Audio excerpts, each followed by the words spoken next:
Berikut ini beberapa tips perilaku moral agar supaya peternakan skala rumahan kita membuahkan hasil yang memuaskan sebagaimana yang kita impi-impikan. Mempunyai suatu jenis usaha yang menjadi sumber penghasilan tambahan bagi keluarga kita dan memberikan penghasilan yang terus-menerus sebagaimana yang kita harapkan adalah impian setiap orang.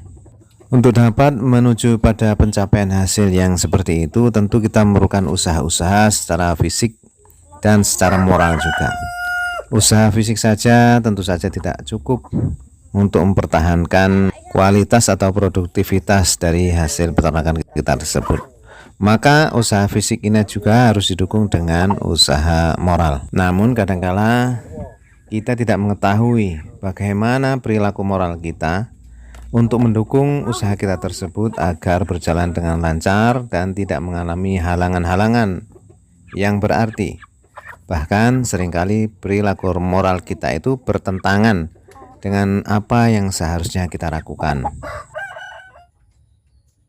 Berikut ini beberapa tips perilaku moral agar supaya peternakan skala rumahan kita membuahkan hasil yang memuaskan sebagaimana yang kita impi-impikan.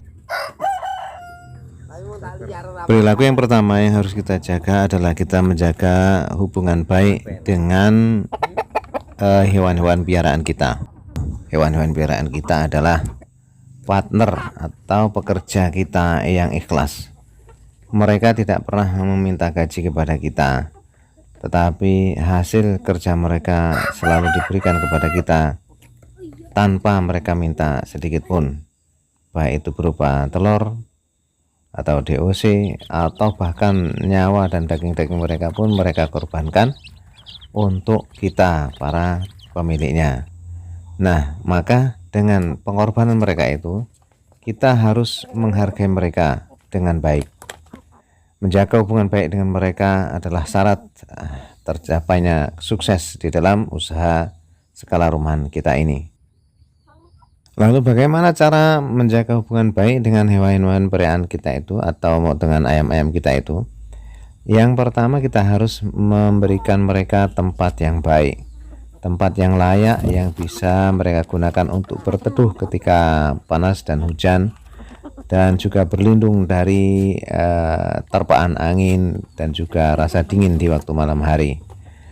Ini yang pertama, tempat tinggal yang baik untuk mereka, yakni tempat tinggal yang aman dari predator dan lain sebagainya. Lalu yang kedua, kita harus memberikan pakan yang baik. Pakan ini satu paket dengan minum. Nah, ini salah satu cara untuk memberikan perilaku kepada mereka, menjaga hubungan baik dengan mereka.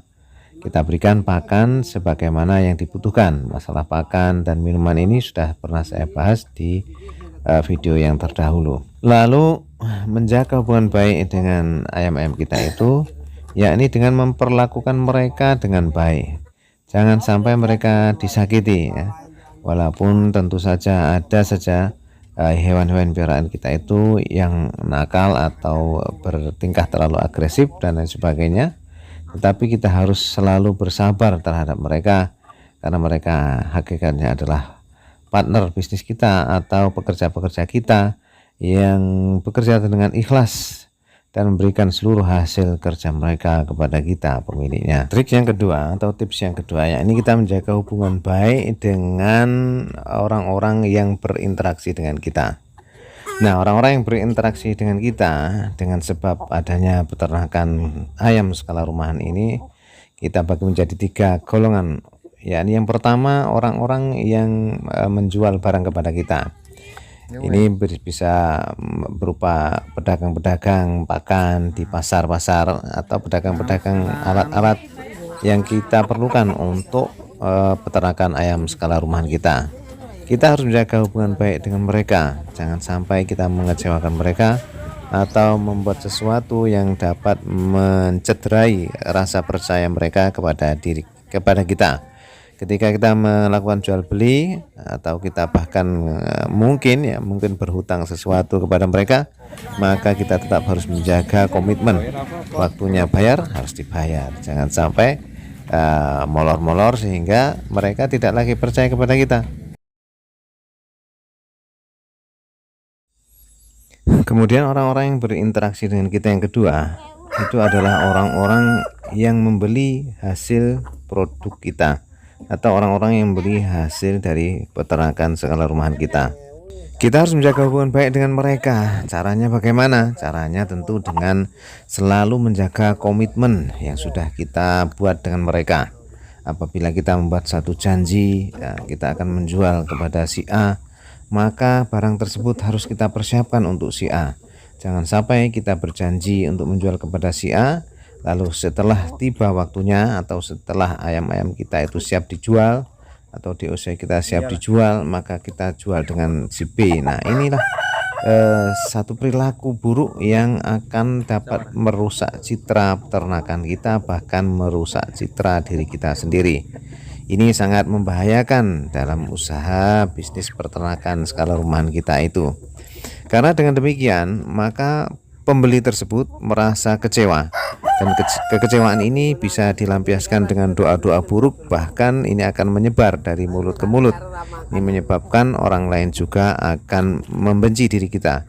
Nah, keburukan yang tersebar terus-menerus, maka ini akan menjadi bumerang bagi diri kita, sehingga kita sulit untuk menjual produk kita karena kepercayaan konsumen atau pembeli kepada kita sudah hilang atau hancur akibat sifat buruk yang ada pada diri kita. Maka usahakanlah selalu menjaga komitmen kepada pembeli-pembeli dari barang-barang produk kita, atau ya di dalam hal ini adalah telur, DOC, atau ayam-ayam pedaging yang sudah siap potong.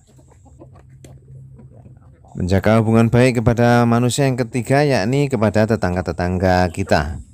Tetangga-tetangga kita adalah orang-orang pertama yang mencium bau dari kotoran ayam-ayam kita setelah kita, atau mereka juga yang pertama akan merasa terganggu dengan suara-suara teriakan atau kotekan-kotekan ayam-ayam kita ketika akan bertelur atau ketika setelah bertelur. Maka kepada mereka kita juga harus menjaga hubungan baik. Caranya bagaimana? Yakni dengan cara sesekali kita memberikan sedikit dari hasil peternakan skala rumahan kita itu kepada mereka. Atau kalau kita merasa malu karena memberikan terlalu sedikit kepada mereka, maka hasil peternakan kita itu bisa kita berikan kepada anak-anak mereka yang masih kecil.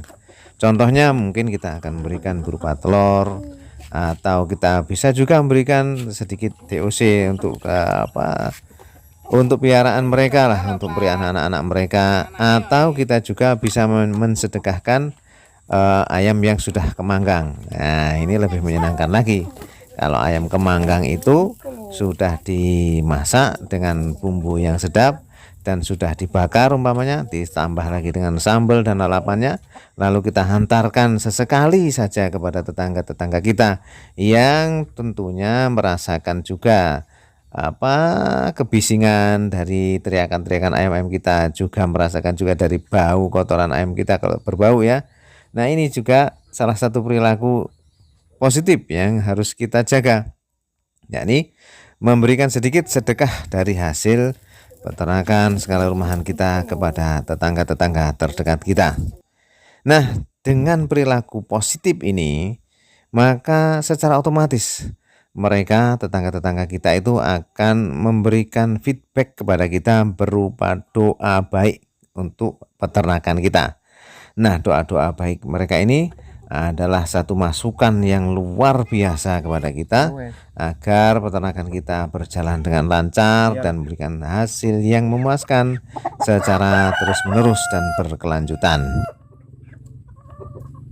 Lalu hubungan yang harus kita jaga berikutnya, yakni hubungan kepada yang maha memberi rizki.